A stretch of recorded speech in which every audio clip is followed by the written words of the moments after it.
Well, hello there, tankers of the Blitz universe. I'm Flossie, and today I will be reviewing the Minotauro. This beautiful looking tank. I mean, it's not really that beautiful, but anyways, this tank, it's pretty hit or miss, I'm not gonna lie, and I figured it would be an interesting tank to do a review on today because of its weird playstyle, which I'll get into a little bit later.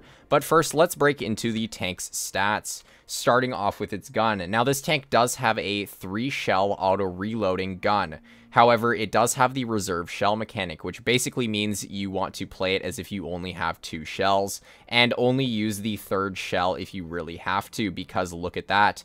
The 3rd shell has a 21-second reload, where the other 2 have about a 9 to 10-second reload.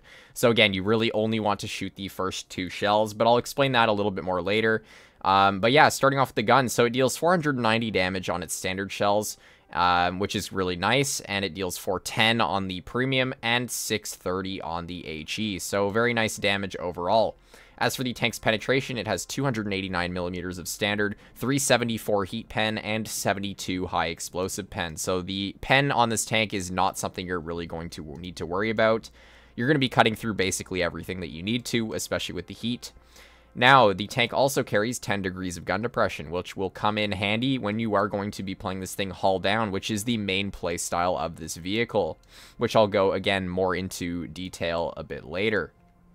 In terms of the accuracy and overall gun handling, the aim time is 4.3 seconds with a dispersion of 0.398, so the gun will be kind of troll sometimes, and it'll be a bit annoying because your shell reload time in between shots is less than your aiming time. So sometimes you'll find that snapping shells in this tank doesn't always work, even before you're fully aimed in. So try to fully aim in if you can, but I mean, obviously that's not going to happen all the time, but it's going to be the best and most effective way to hit all of your shells.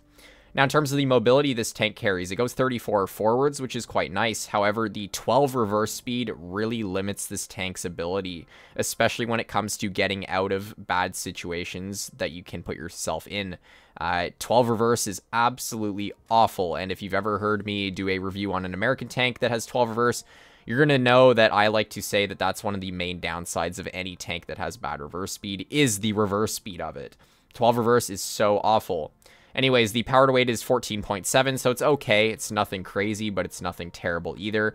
And its hull traverse rate is also not that bad. However, you do have to keep in mind that although this tank does have a turret, it does not turn all the way around. It's not fully traversable. So you're going to have to be careful when it comes to dealing with mediums and lights, who, if they get to your rear, you're kind of screwed. Anyways, enough of the tank's stats there. Oh yeah, wait. I was going to say enough of the tank stats, but its DPM is also fairly low, although that makes sense because it is an auto reloader with a reserve shell. So it's 2300 DPM, and I am using calibrated because, in my opinion, vents is completely useless on this tank. You get like 30 extra DPM and like very slight stat changes. So I don't recommend using vents. I do recommend using calibrated to get the most heat pen you can out of this vehicle. Now, with the stats out of the way, let's move on into the armor profile. Ooh, yes, look at me moving my camera around. There we go. Here's the armor profile of the Mino, and you can see I'm using an IS-4 to shoot at it with calibrated on. And I am using enhanced armor simply because that is what I use in game. Now, the reason I used enhanced armor before I do get into the armor profile of the tank is simply because I find it's more effective when it comes to dealing with medium tanks. Having enhanced on stops them from being able to pen you at certain angles with their premium shells, which is really helpful, especially on flat ground. But anyways, it doesn't really matter, and sometimes the extra HP is also nice. So it's basically whatever you feel most comfortable using. Now, you can see here I am using the IS-4, and its AP pen cannot pen this thing frontally, except for the hatch here, which is going to be the main weak spot of this vehicle on pretty much wherever you're using it, hull down, flat ground, wherever. The hatch will be basically pennable anywhere. In terms of the lower plate, you can see here it's 307 millimeters, which is absolutely crazy.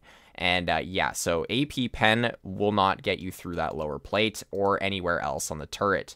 And obviously that's the same hull down. Then your hatch is not visible to, or not pennable by standard shells. But you can see here when loading premium, yes, the hatch is then pennable again, even while using your max gun depression. However, the turret is not pennable still. You can see here it's like upwards of 400 plus millimeters thick. absolutely insane how much armor this thing has on its turret. And look at that, the upper plate is like 430 to 470. It's crazy. So yeah, the hatch is the main weak spot that you're going to want to hide if you can, and this little bar can be pinned, but no one really aims at that from my experience. So yeah, it's the hatch that you're mainly going to want to worry about. And yeah, on flat ground, this thing is a pretty easy pen, regardless of if you're using enhanced or not. But you can see here, it makes it a little bit more troll to pen. However, you can see the IS-4's heat pen just cuts straight through this part right beside the gun here. It's not really a mantlet, but it's a pretty big weak spot here. And same with the lower plate, it then does become pennable, so you don't really need to shoot at the hatch anymore if you see this thing on flat ground. However, medium tanks will still find that this tank is quite red even on flat ground. So it's very good against mediums, but against any sort of heavy tank that has anywhere near the pen that the IS-4 has, you're going to struggle to get any sort of bounces. As for playing it hull down again, so with this hatch being a big weak spot, it's kind of like the STB hatch, where you want to keep the tank moving whenever you're hull down. You don't want to sit in one spot and let your team or the enemy team farm out your hatch. If you have this tank moving back and forth, wiggling around, it's going to be quite difficult for them to hit it. But again, if you're sitting still, it's not that difficult to pen. Now, with the armor profile out of the way, let's get into some live gameplay. Now, as I said at the very beginning of this video, this tank is a hit or miss when it comes to how you will perform in the game. And that is because this tank is so team dependent. With the long reload this thing carries, plus the non-fully traversable turret, you are going to really struggle against tanks with a lot more DPM than you, like mediums, and especially if you're not hull down, this thing will get absolutely shredded by those tanks. So you're really going to want to stick with your team and use them as support when you are on reload, which is why, depending on the lineup, it's really hit or miss as to whether you even want to go fully frontline or just sit back and kind of cover your team. Now, you don't want to be camping in this thing whatsoever. The gun is not accurate enough to be sitting in a sniper bush like a normal TD. So you do want to play aggressive enough to where your gun won't just miss everything. And hello to the chieftain. I did load in late, but I still saw that he said hi. Anyways, we're going to make our way over towards heavy side here, which is actually pretty good for our tank because we can sort of stick our vehicle behind these like dirt piles here. And that will enable us to get a little bit hull down at least. You can kind of wedge your tank up on these dirt piles and get a little bit of gun depression usage. So we'll see what we can do there. And what I'm going to do here is I'm going to load some premium shells and see if I can get any shells into this guy's turret here. Unfortunately, that one does not pen. However, we do see the Badger over here, and I'm going to get my second shell into him. Now, he does pen me back. I don't really know where, but he does pen me back, so that's a little bit unfortunate. But at least we do get one shell into that Badger. And oh boy, their KPZ-70 is already dead, which is kind of impressive.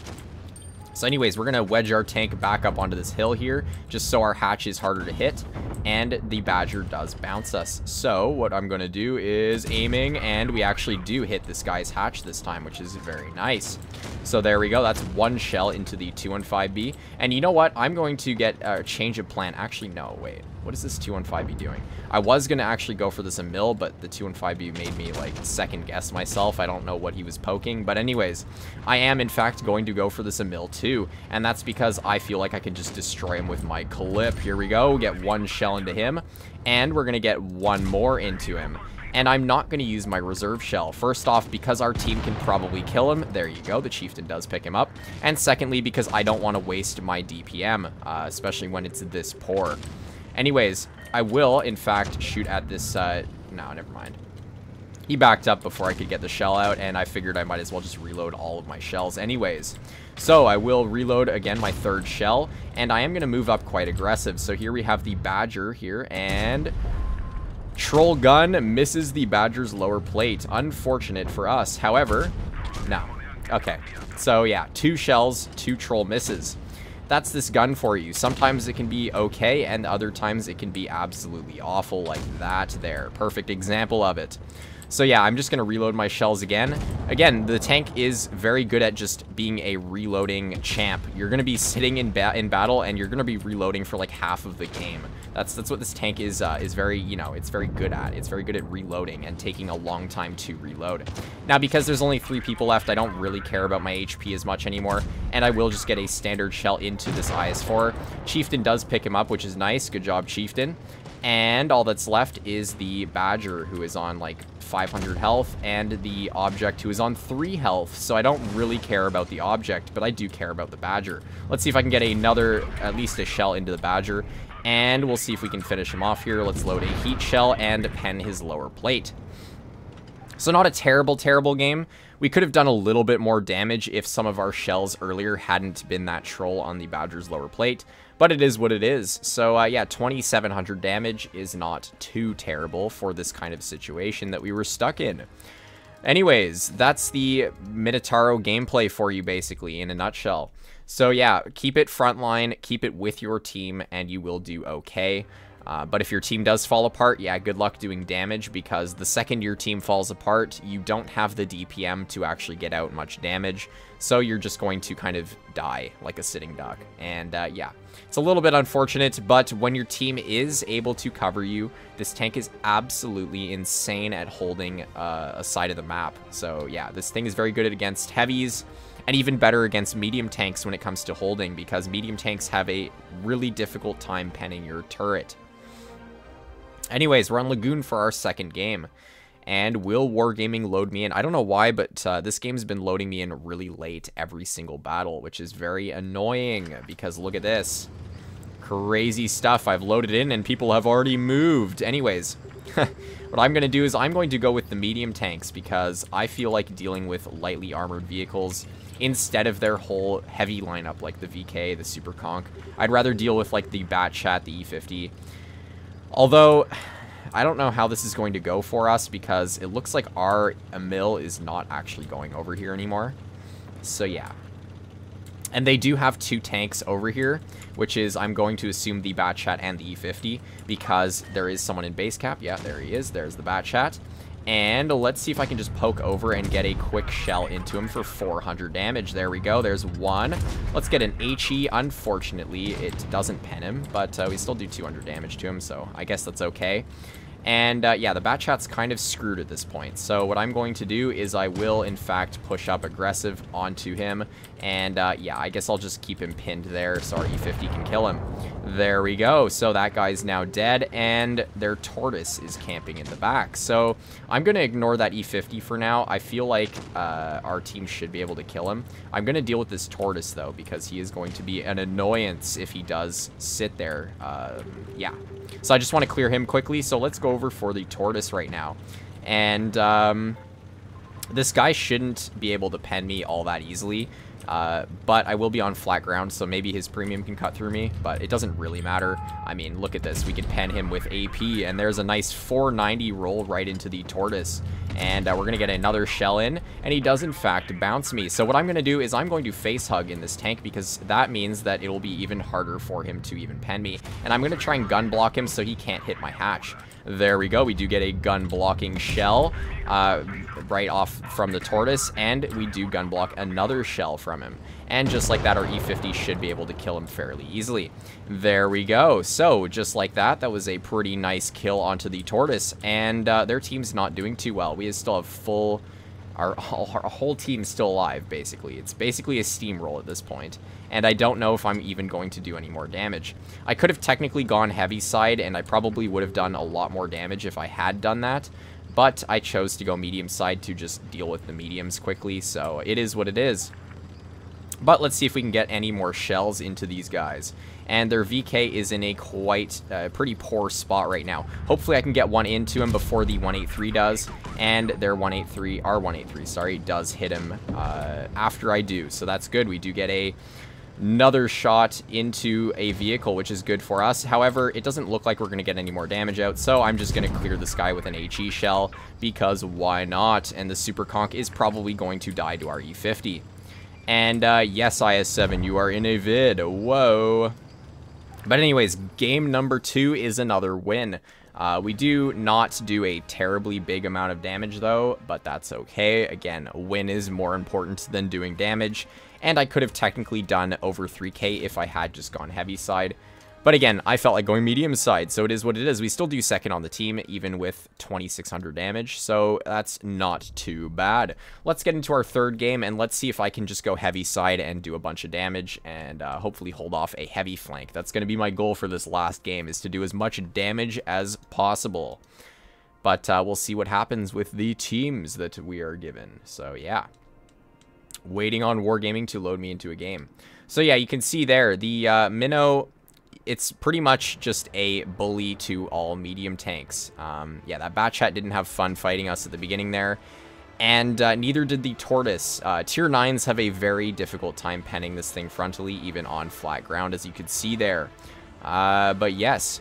And also, again, as I showed in that game, the face-hugging capabilities of this tank are quite nice because the gun is quite big, so it's easy to block your opponent's shells when they are aiming at your hatch. So, for our third and final battle, we are on Alpenstadt, and our team is probably going to go medium side, as you can see there. We have an STB, a Progetto, and a 120 as well, so a lot of medium tanks on our team. And their team is probably also going over there. Yes, they are, because they, too, have a lot of medium tanks. Now, I don't know why their Caro is going mid. A very strange decision from that player, but I will be going mid, because... this is a place where I can bully whatever tanks decide to go over here, like that Caro. Hopefully he pokes me again. Let's see. Is the Caro going to peek mid? He is, but he's not going to peek it enough to where I can get a shell into him. So for now, I have no damage, but we're going to roll off to the side of this 1-2-1 right here. And this guy's not going to have a very fun time dealing with us now, because we're going to get both of our shells into him, and oh my gosh, both of our shells high roll like crazy. So that was worth it. Wow, that was really worth it. And what is their team doing? Oh my gosh, look at this. This is a very interesting development that has now happened. And I was going to load both of my shells before shooting, but I decided free damage is free damage, and I'm just going to shoot my second shell, so why not? And we're probably going to do that again here in a second with this IS-4 YOLOing us.